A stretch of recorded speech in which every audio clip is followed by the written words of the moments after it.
All right, so I'm just going to do a quick introduction here. Um, my name is Karen Leuthold. I work here at Kenyon College in the Career Development Office. I'm at Kenyon today, and if you're not in Ohio, you probably wouldn't know that we had massive storms yesterday with very high winds. And currently there is no electricity here. So I'm a little thrown off. I'm not in my office, but we're gonna make this work. I'm in the beautiful library, which still has this great natural light, so you can still see me. Just a little warm. Anyways, as I was saying, my name is Karen. I work here in the Career Development Office, meeting with students to talk to them and help guide them through their career journeys. And I also meet with alumni to do the same thing. I also work trying to partner alumni in career mentoring relationships with our current students. Today, I'm going to be talking to you about the Enneagram, and I'm extremely excited to do that. So, as we move into getting started, I'm actually wanted to launch a quick poll to see what everybody knew about the Enneagram. And let me just stop sharing my screen because I think my polls might be down here. Actually, Tim Wallace, are you able to launch the poll? Because I don't see it on my screen. I'm sorry, Karen, it looks like it's not letting me either. So I don't know if that's with our respective internet issues. So I apologize. So maybe if we want to have people answer in the chat. Yes, that's perfect. That's perfect. It's not a big deal. I was just going to have you guys use the chat throughout this presentation. That's what it's there for. If you do want to just put in the chat a little bit about what you know about the Enneagram, maybe you haven't really ever heard about it. Maybe you've heard about it, but you don't have a good definition. Maybe you read a book and you actually know your number. Feel free to put any of those comments in the chat. And that's just a great way for me to kind of learn about what everybody else knows. So feel free to do that. And you don't have to comment if you don't want to, but it's just there as an option. So that's what we're going to get started. And as you answer that, I'm going to share my screen. And sometimes when I'm presenting on screen, I don't always see all the chat.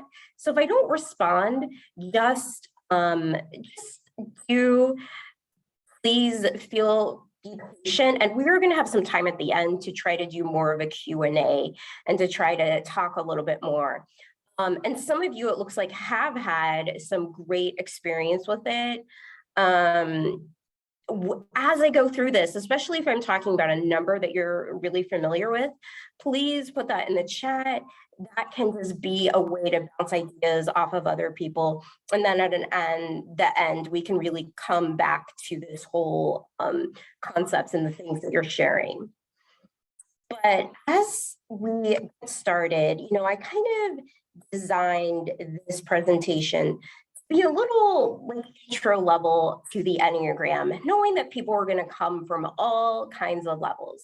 So if some of this is information you already know, please be patient with me. We're going to try to get to the good stuff. As you know, the Enneagram is really a lifelong journey of discovery. It's something that can take a long time to figure out. So we're going to try to go through it fast today and try to pick up on the highlights. So real quickly, for anyone who may not know, I want to just define the Enneagram. This symbol here with the 9 numbers and the lines all over the place, this is the Enneagram. The Enneagram is a ancient personality typing system. It teaches that there are 9 basic types. And although we have all 9 numbers inside of us, there's one that's more dominant. And that number develops in childhood to help us make sense of the world.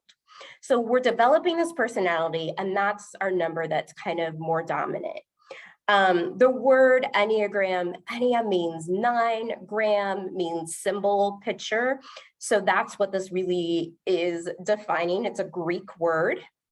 Again, the history of the Enneagram is very mysterious. It's very ambiguous. You're never really going to know like where it came from. If you want to go down a rabbit hole, look it up. It's said to be ancient wisdom. People say that it was passed down through oral histories and traditions throughout the years. And interestingly enough, people say it has roots in Christianity, roots in mystic Judaism, and roots in mystic Islam and Sufism. So all three of those religions claim some, responsibility for the Enneagram. I want to talk a little bit about, why the Enneagram, why I'm a fan of it. First, my area of expertise comes from reading a lot of books, listening to hours of podcasts, and studying it with friends who are also very skilled in the Enneagram. Although the Enneagram is ancient knowledge, it's also very new in terms that it has exploded in popularity over, I'd say, the last 5 or so years. So there's not one certificate for an Enneagram person to get certified in. There's actually different ways to teach it, which is all kind of interesting because it's really coming into popularity right now, and you kind of have different ways to go about it. But it's still new and it's still growing. So I don't have a certificate in the Enneagram. As right now, there are just way too many ones to choose from. Why the Enneagram? So I'm someone that's worked in higher ed my whole professional life. I worked in residence life, I worked in student engagement, student events, student clubs, and here at Kenyon in career development. Throughout this time, I've used personality assessments along the way to help students figure out their leadership skills and really to help students just kind of grow and mature. So I've done different personality assessments.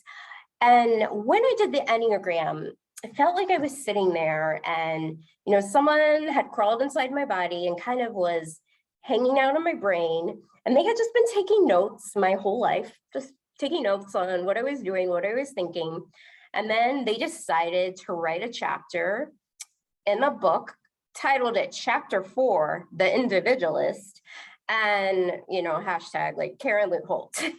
And it was a very freaky experience. I had never had a personality type me so in such a way that was so accurate. So immediately I was interested and I was hooked. Another reason I like the Enneagram, some of you probably have done things like Strengths Quest or Myers-Briggs, and you get that paper and it's a lot of like, hey, you're so awesome, look how great you are. The Enneagram doesn't really come from the you're so awesome phase.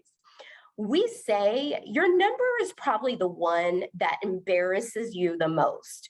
So when you're reading the chapter and you're like, oh my gosh, I think this could be me. I think I'm a 4. I don't want to be a 4, but I think this could be, this sounds like me.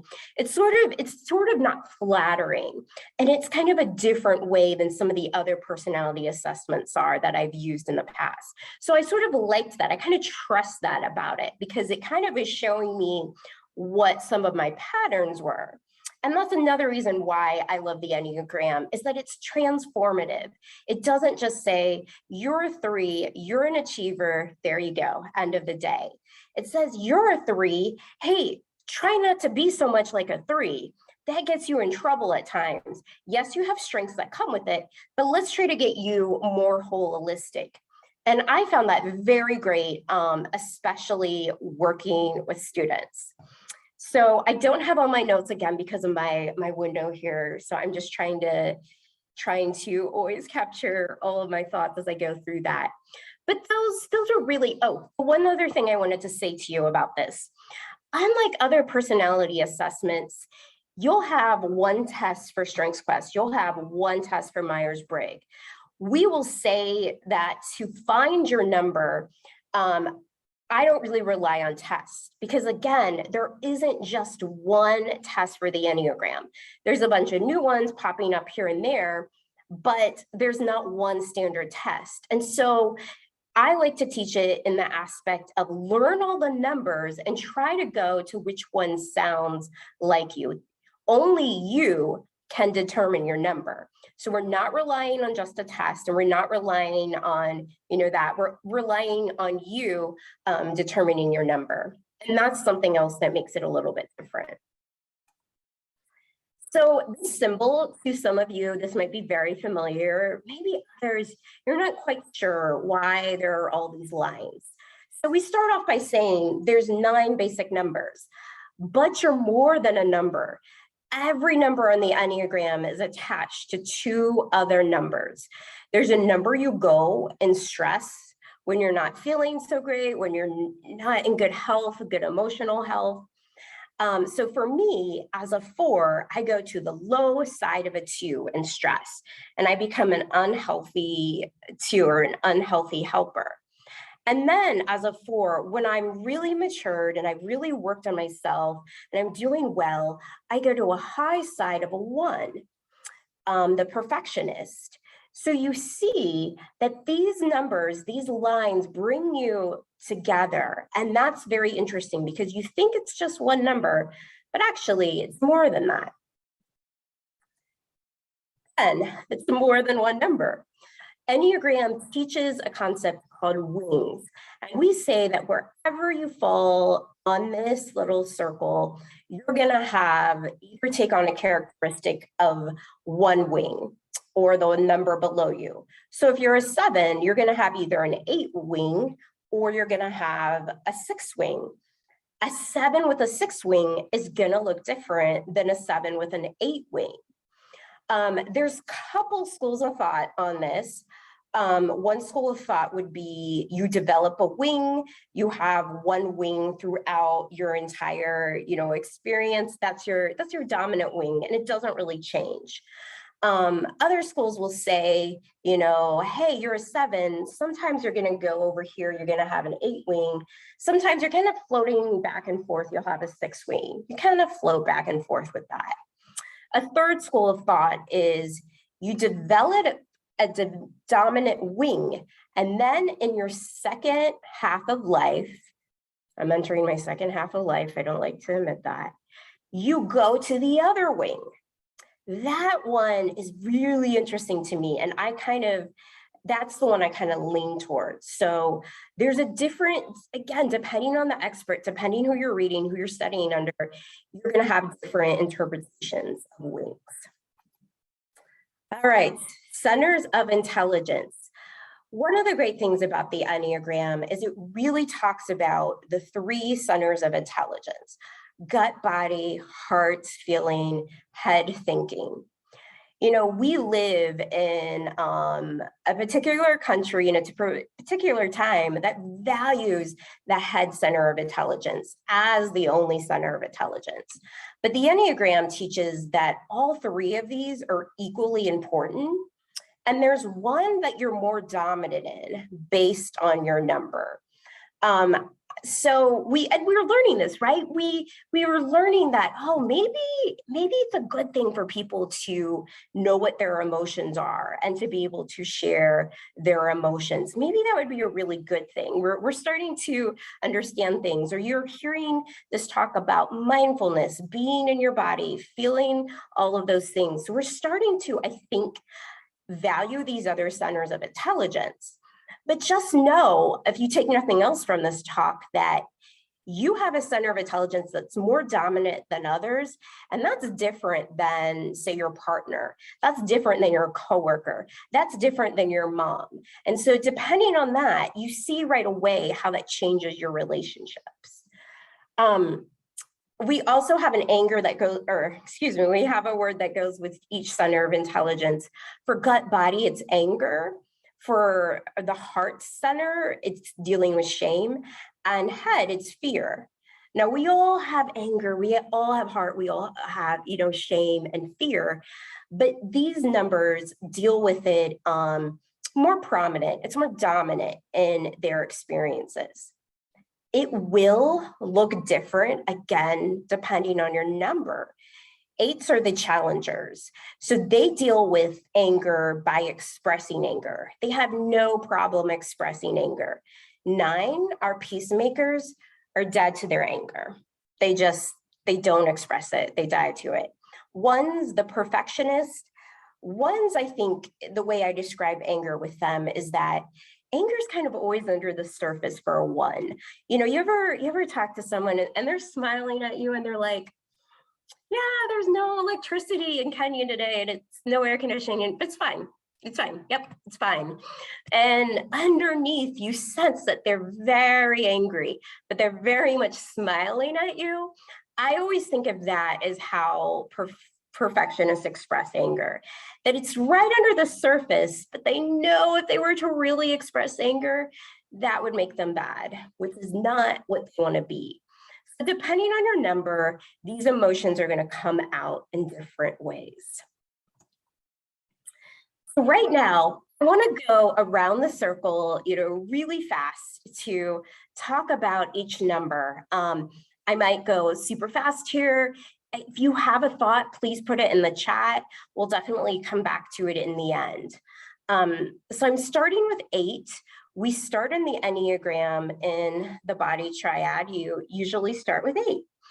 And here in my slides, I put on every slide basic motivation, basic fear. I think those are really good ways to determine your number. And that's sort of where the Enneagram comes back to. What's your motivations? What's your fear? So for 8s, we see that 8's basic motivation is to be in control, project strength, and really protect those who are weaker than them, protect the more vulnerable. Their fear is that their autonomy is going to be taken away and someone else is going to control them. So that's their basic fear that they're running from. So 8s are, in purple, I write kind of the high, healthy aspects of an 8. A healthy 8 is a natural leader. They're going to be stepping up in leadership positions all the time. They're going to be good protectors of the vulnerable people around them. They're going to be powerful people. In unhealth, they're going to come off aggressive, dominating. 8s really hate bullies, but in unhealth, they can kind of come off as bullies. So that's interesting to think of. 8s too, it's important to know, especially if you're an 8 or you have an 8 in your life, that 8s might come off as controlling. They don't want to control you. They are just so afraid of being controlled. So when an 8 at work is like, hey, I'm going to head up this committee again, or I decided we're doing it this way, or I wanted to take this on, so I drafted the whole memo. All of that is coming from a place of, gosh, if I don't do it, someone else might, and then they're gonna control me. So that's an important lesson, I think, to learn.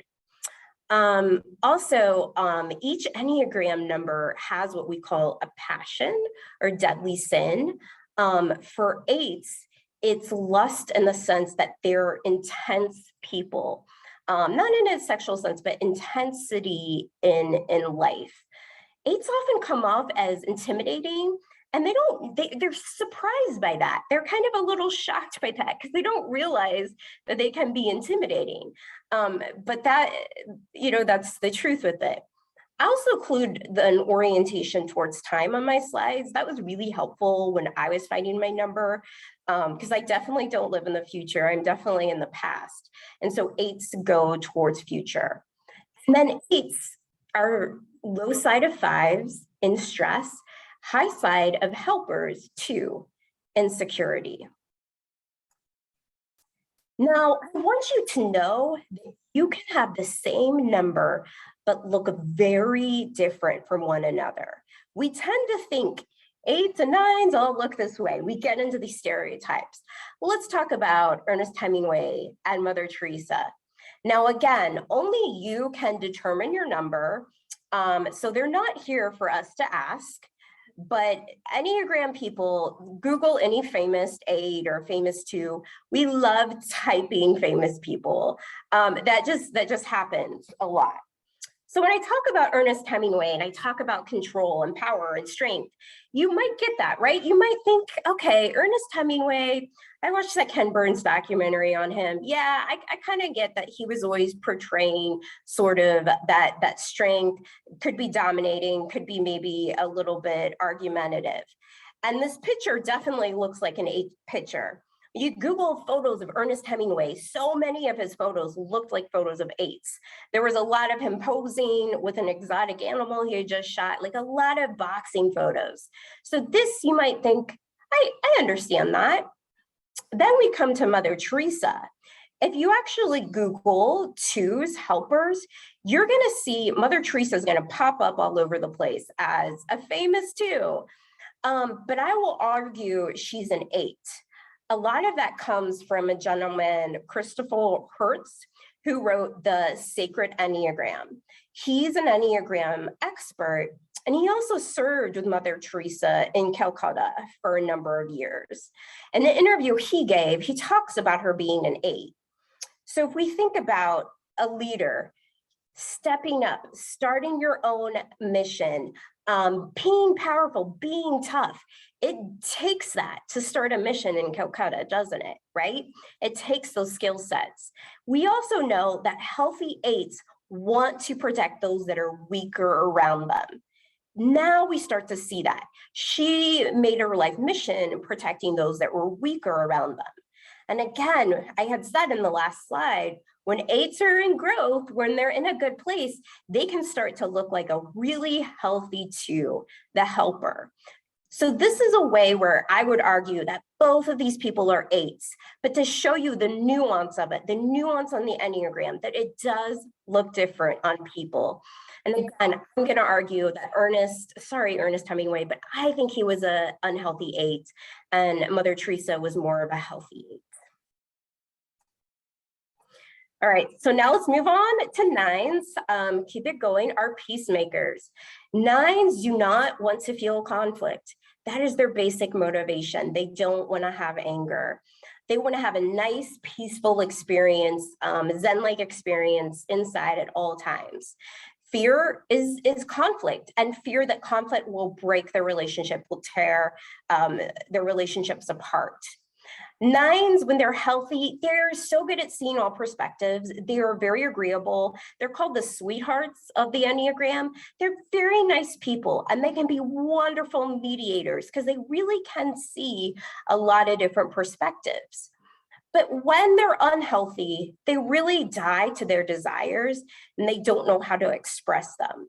They do this thing where they can merge with another personality and take on the characteristics of somebody else and basically allow that person to make all the decisions. That, again, it can be a person, it can be a religion, it can be their job. They can let their job title be the thing that's kind of deciding and helping express their desires. And then in unhealth, they can be a little like narcotizing, where we think of that word like drugs and alcohol, but it really is anything that helps them sort of numb out their behaviors. So 9s can be marathon runners, they can be riders, they can be cooks, anything that they're doing that's just getting them to not think about their own desires, but they're just throwing themselves in that task or that hobby. We say their passion is sloth, but that really is not that they're lazy people. They're wonderful hard workers, but they're lazy on working on their internal stuff. 1s, the last number in our body triad, are perfectionists, sometimes called reformers. They go by both names. 1's basic motivation is to do what is right. And their basic fear is they don't want to be bad. They don't want to be seen as bad. They want to be seen as good. So 1s are extremely ethical people, very moralistic. When they are healthy, they are true reformers. They want to improve the world around them. They want to improve your lives. They see a problem, they want to fix it. They're a 1, and they're great at doing that. In unhealth, they have the loudest inner critic on the Enneagram. We all can have that voice inside our head that's criticizing us from time to time, But for ones, they really, really struggle with it ever shutting off. So they're constantly kind of hearing, why did you do that? Why did you say that? Oh, you made a mistake there. You shouldn't have sent that. And that can be very hard and paralyzing for them. Now, ones at times will come off as critical to you. It's so important, if you know a one, to realize that whenever they're critical towards you, they are 10 times more critical towards themselves. And that really will enlist a lot of compassion if you're dealing with a more unhealthy one. And ones get very, very fearful of making mistakes. They really don't want to make mistakes. And that's something that can cause them a lot of anxiety. All right, we're going to keep going. Now we're into the feeling center. We are talking about our twos, the helpers. You might recall I said that Mother Teresa might look like a two, and some people will type her as that. Now, two's desires is to be loved, and that's a lot of numbers desires, but that's their basic drive and motivation. Their basic fear is they're going to be unwanted, rejected, and unloved. And so to be loved, they take on the role of a helper and do things in order to elicit that love. So in health, they're very nurturing people. They're great caregivers. They're going to come and do good deeds and bring you a dinner just because. In unhealth, they do this thing where I say they keep receipts. So they're saying, I called her every night when she was going through her divorce. I texted her every day. I made sure she was eating. I did all these things. And she didn't even come to my birthday party. And never once did she give me a thank you. So in unhealth, they get a little like that. They are tracking the good deeds they did for you. And when you're not responding in the way they think you should, they're going to get a little angry about it. So it's just something, interesting to think about. They can also get a little possessive of other people in unhealth. And again, they will put other people's needs before theirs. All right, our threes, the achievers, sometimes called performers. Threes' motivation is to be successful, to be admirable, to be worthwhile. They want admiration. They want to be seen in that light. Fear is that they're worthless. Threes are extremely driven people. They're a higher energy number on the Enneagram. They will succeed at all costs. So they get things done. They're very goal-oriented. And so they're great to work with because they're really good workers. But in unhealth, they can become a little competitive. They can get to be a little where they brag from time to time. Well, they might name drop, or they might tell you how expensive their vacation is without telling you how expensive their vacation is. And they're doing that because they want to be admired. And so it can be it can be a little annoying for other people who aren't threes. Threes do have a superpower, though. Their superpower is they're chameleons, where they can read a room like no one else can. So they can do a presentation with Kenyon alumni, speak your language, gain your trust, really connect with you. Then they can go do a presentation with Kenyon freshmen, speak their language, gain their trust, connect with them. Then they can go and they can talk to the City Council of Mount Vernon, speak their language, gain their trust. They're excellent salespeople. They can pick up on characteristics. They just can change given any setting. It's a great superpower, but it can lead to unhealth because then they don't know who they are. So they're so used to performing for their audience, they struggle with who they are. Threes will succeed. We think of a lot of threes in corporate America because We think of them in being boardrooms and CEOs, and I would say there's some truth to that. We also will say that American culture is a 3 culture. The American dream is based on you work hard, you will succeed, you will get the house with the picket fence. And that is really interesting to think of. But 3s will succeed in any industry. They will succeed in nonprofits.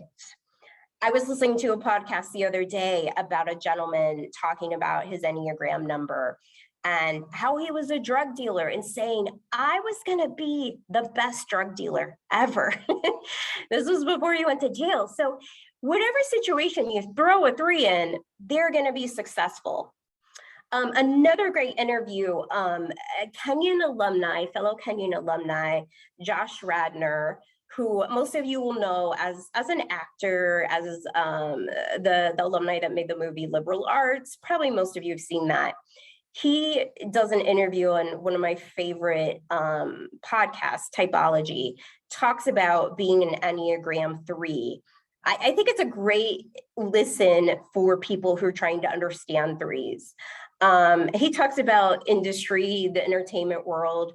He says there's a lot of 2s, there's a lot of helpers in there that kind of help and are able to help with more of the big egos in the industry. And there are a ton of 3s in the entertainment industry. And then the other number that pops up for him is our next number, which is 4s, lots of 4s. Here we are at our individualist or romantics.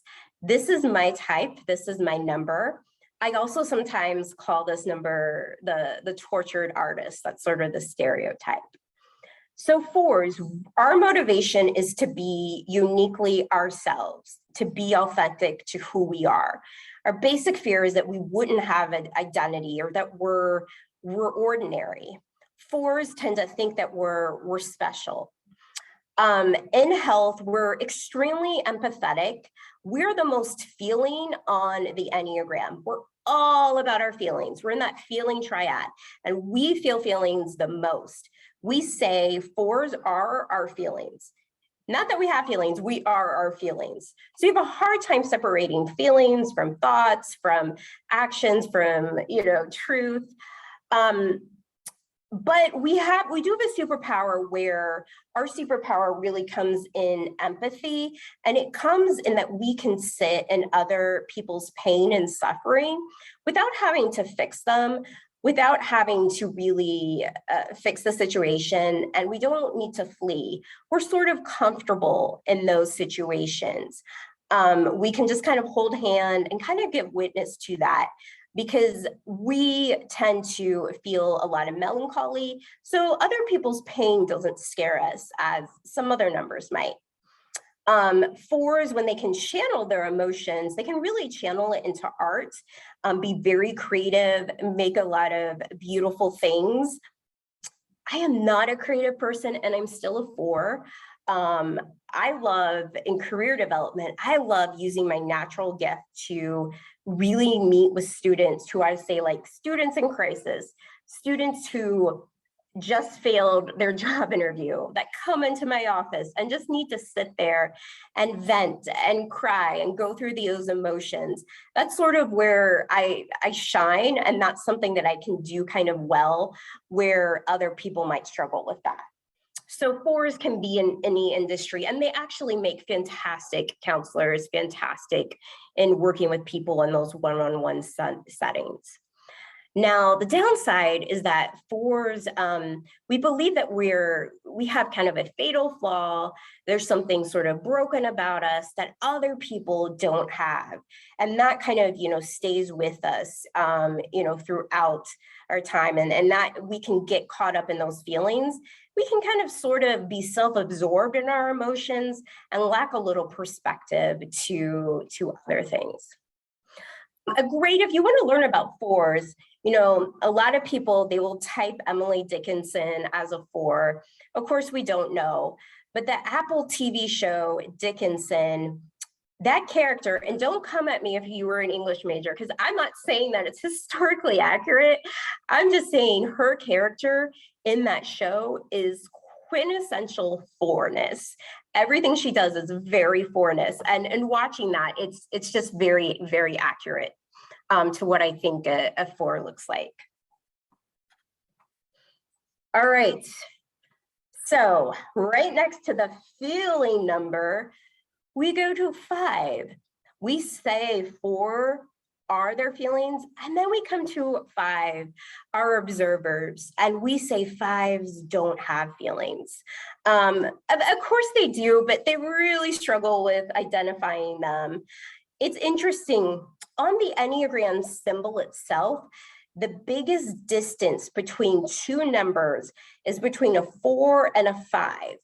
And it's because they're so opposite. They're so opposite. You know, 5s really struggle with emotions. Their motivation is to be capable, knowledgeable. Fear is to be, you know, helpless or incompetent. So 5s do, they're addicted to information.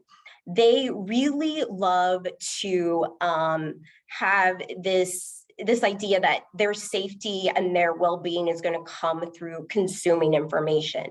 And they're great in health because they are very analytical. If I know a 5, I love just asking a 5, like, hey, what's going on here? Or tell me something. I mean, they're very informed. They love to Google. But the downside of 5 is that they can be a little detached from their emotions. They also, you'll see their passion says avarice. And that's not coming from a place of greed. It's really coming from this idea that 5s don't believe they have enough inner resources. So they don't believe they have enough emotional capacity, enough physical strength, and sometimes not enough material things to make it through life, to make it through the day.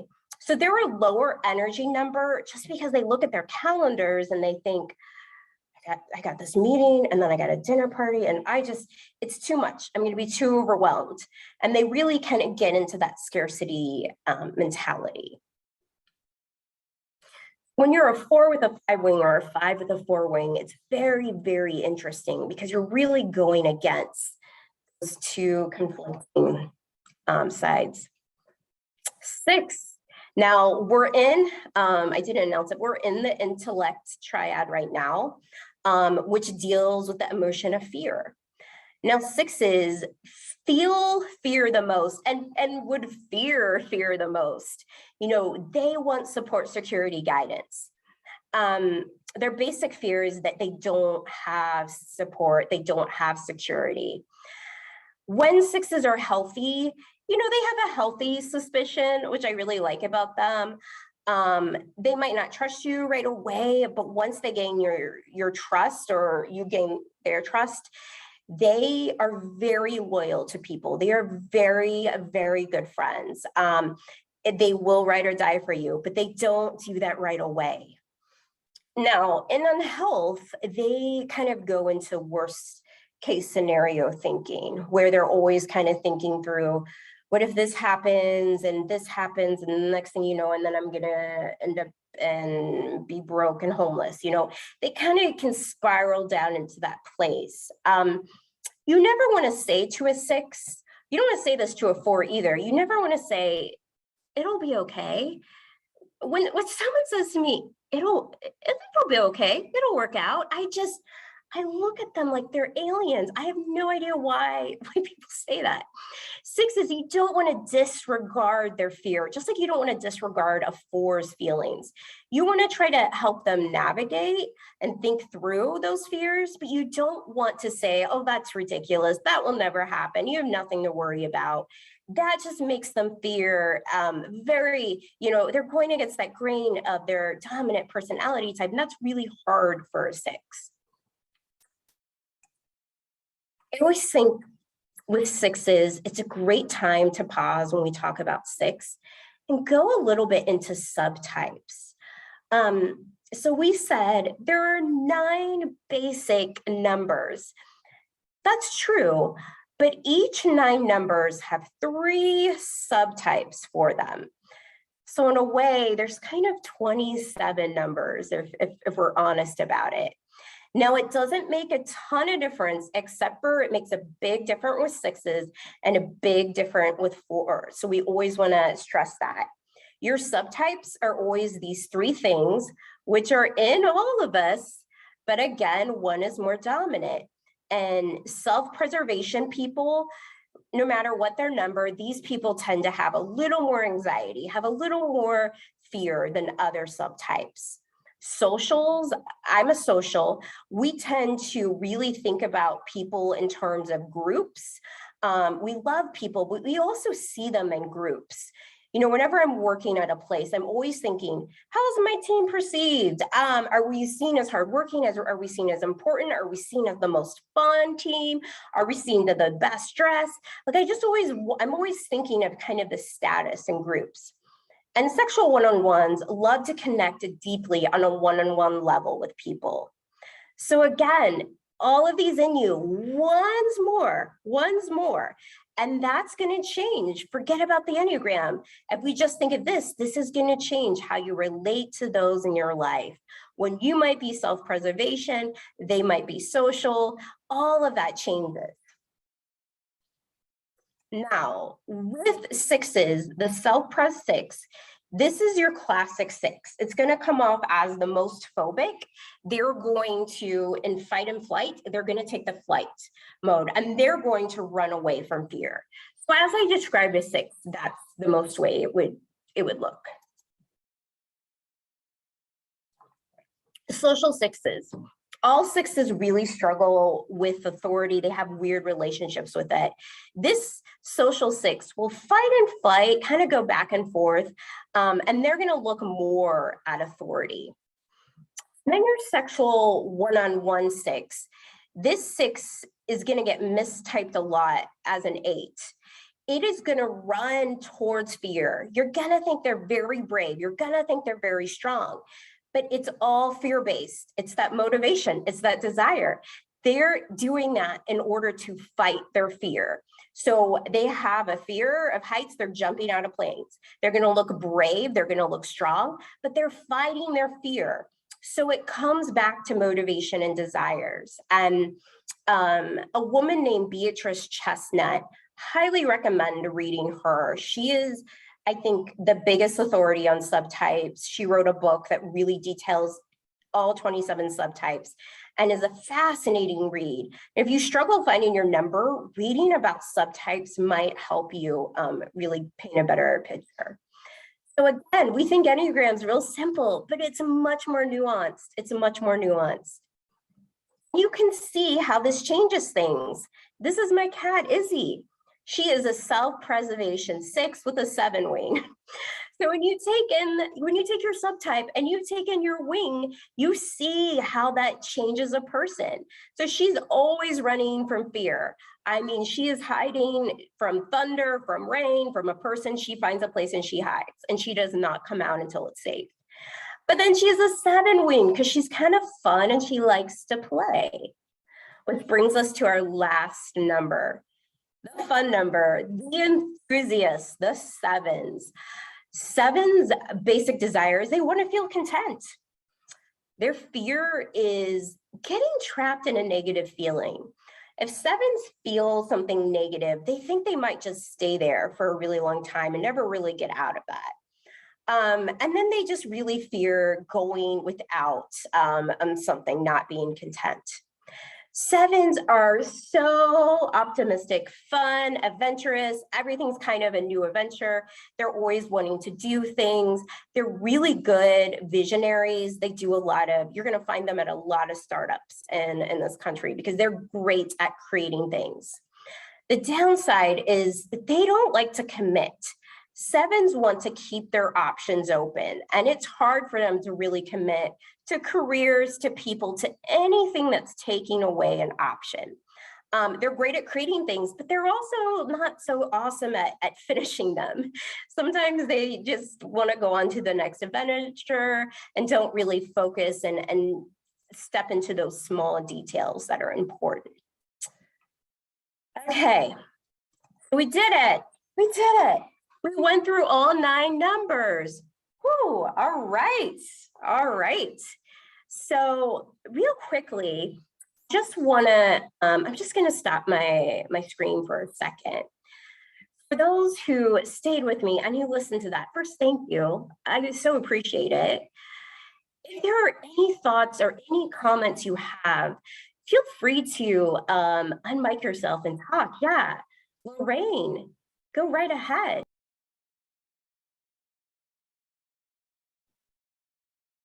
That wasn't a raised hand, that was applause. Sorry, and thank you for the But that's applause. okay. I just want to say you did a really nice job of putting a lot of information together.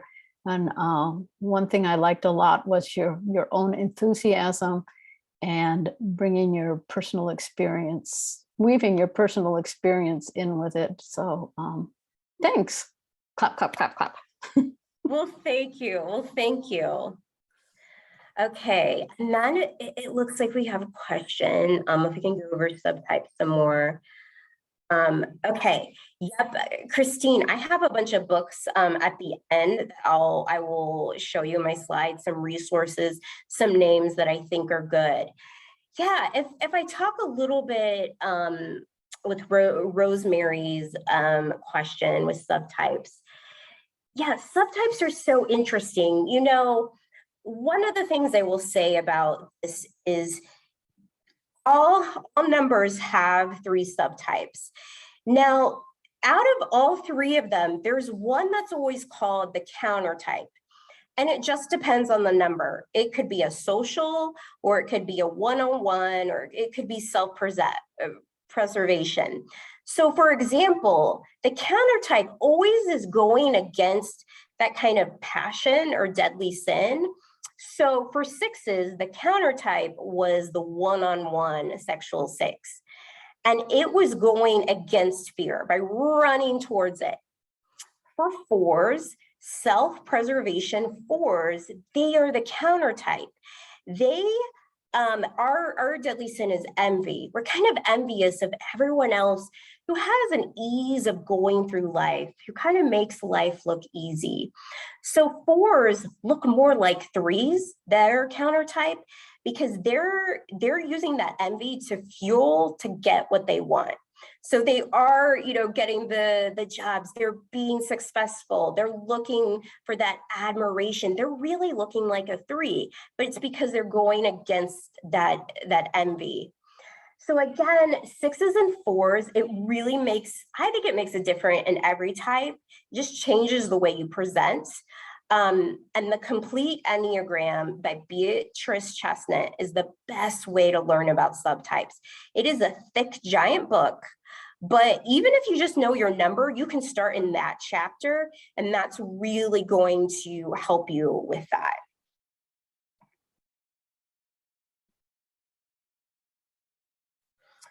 Someone says, are types seen to change throughout someone's lifetime? Okay, so that's and I don't know if you meant subtypes, so I'm going to answer both questions. So your number doesn't change. I'm always a 4. I'm always going to be dealing with the crap that comes from being a 4. But given my season in life, the goal of the Enneagram is for me to be less of a 4, is for me to be able to kind of move into that growth path and become a healthy 1. And also, if I'm really stressed out, I'm going to go and be a kind of needy to maybe a little possessive of other people. So that's what changes. Now, subtypes, jury's kind of out on subtypes. Some people teach that your subtype can change.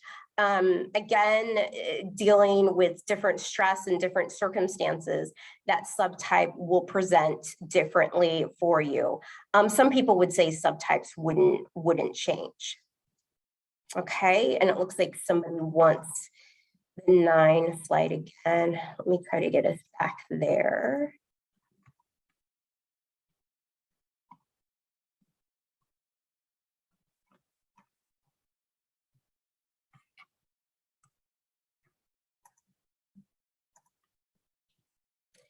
Okay, I will share my screen. Feel free to write anything else in there. Let me go to presenter mode. Put anything else in the chat or so unmic yourself. And this is the 9 screen. How do you think knowing your number helps you the most, Sinclair? Oh my goodness, what can I say? I mean, for me, it's so helpful in the fact that it helps you to kind of, these personality types develop in childhood. And if you're in autopilot mode, you're just going through life, not really questioning the way you see reality. So I'm kind of going through life, not questioning the fact that my feelings are the most important thing or my emotions are so high.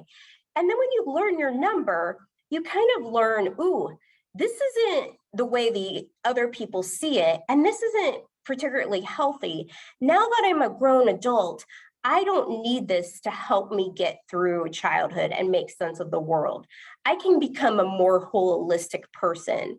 So to me, I think it's for everybody who learns it, it's really that transformational piece. It's really, okay, yeah, this is true about myself. This is what I struggle with. And now that I know that, I'm going to try to be less like that. And I think it helps in all areas of life then. It helps in professional things. It helps in relationships. You just kind of see what you used to do, and then you try to not be that way. And every Enneagram book you read is going to give you great exercises to do for your number. They're going to say for 4, you really struggle being in your body and doing things. You don't like to make decisions. Try to exercise, try to take some action. If you're a 5, you really struggle. You want to Google everything. Go a whole day without Googling an answer. It's so terrible, so hard for 5s right now in the world. But it really does give you exercises. And I think that's what helps the most. And if you're between 2 numbers, Sinclair, you read both of those numbers, you go back to the subtypes, the basic motivations, desires. You read, read subtypes, read the desires, try to look into them, study about that. Listen to podcasts. I thought, I was a 4, and then there was times I thought I was a 6, and then there was times I thought I was an 8. I would listen to podcasts on the Enneagram when they would have a panel of 4s on it. And I'd be like, oh, what they're saying, I relate to that. Then I'd listen to 6s tell of their experience, and I didn't relate to it as much. So that kind of helps. Yeah, 2s and 9s. 2s and 9s, Elise, I constantly think, I get those numbers mixed up. I think someone's a 2 and they're really a 9. There's so much in common with them. Okay, let's go on what podcasts I recommend. Let me go back. I'm gonna try to fast forward this real quickly because I do have some resources here. So let's go to the books first. Now, these are some books that I've read, some big names that I will talk about. Beatrice Chestnut, can't recommend her enough. Would read everything she does.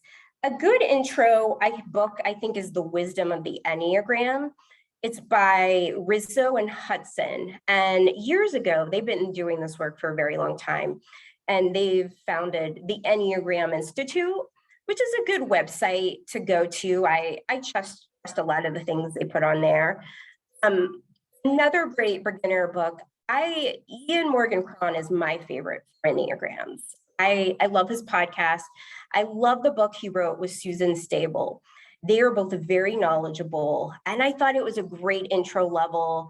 I thought he was a good writer, a good storyteller, and it was less textbook heavy, where a lot of these are more textbook heavy and not so much enjoyable books. So I would recommend them. Also, Helen Palmer, I have not read her yet. Been meaning to, but she's someone who's done this work for a long time. And everyone recommends her when it comes to, hey, I'm a 2 and I'm married to an 8. what do we do? How do we communicate? She's really good at kind of looking in the relationship aspects of how you get along with different numbers and how your personality type is just sometimes can be hurtful for someone of a different number, and you don't realize it. Richard Rohr is also, he is a Catholic priest who's pretty giant in this field for the Enneagram. And Richard Rohr was a friend of Josh Radner's in the interview Josh gave, and he taught him the Enneagram. So he's someone else I would recommend. Real quickly, as far as like podcasts go, let me go to this next slide. Typology is my favorite. I had the interview with Josh Radner. E. Morgan Cron is a 4, so I'm biased because he just, to me, really opens up, gets people, is a great interviewer. And then Beatrice Chestnut just started one. That is very data heavy. Just a lot of information is thrown at you. So you got to really be paying attention when I listen to that one. Susan Steibel has one that's also good, but Christian references in her podcast. Enneagram and Coffee is a podcast too. There's a lot out there. You kind of find that host that you connect to. And yes, the Enneagram Institute, located in Portland, Maine. Love to go to Portland, Maine sometime and see that. And that is what they have founded. And it's a good place to start for that.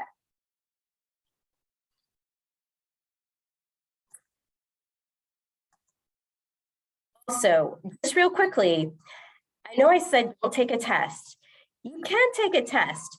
Hold those results lightly. If you take a test, read about it. And if that number doesn't sound like you, go to a different one.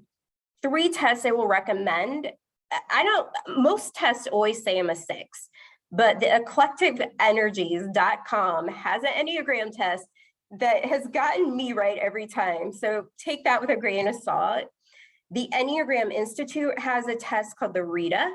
There is a free and a paid version. And then a test that they're really trying to do is IEQ9 is something that they're really trying to promote right now. Gives you a lot of information, a lot of things that you can read about. But I have not taken it because you do have to pay to take it. And I already know my numbers, so I don't want to waste my money. But those are some tests. And thank you all for such kind words and for joining us in the middle of your day in the summer. I really appreciate it.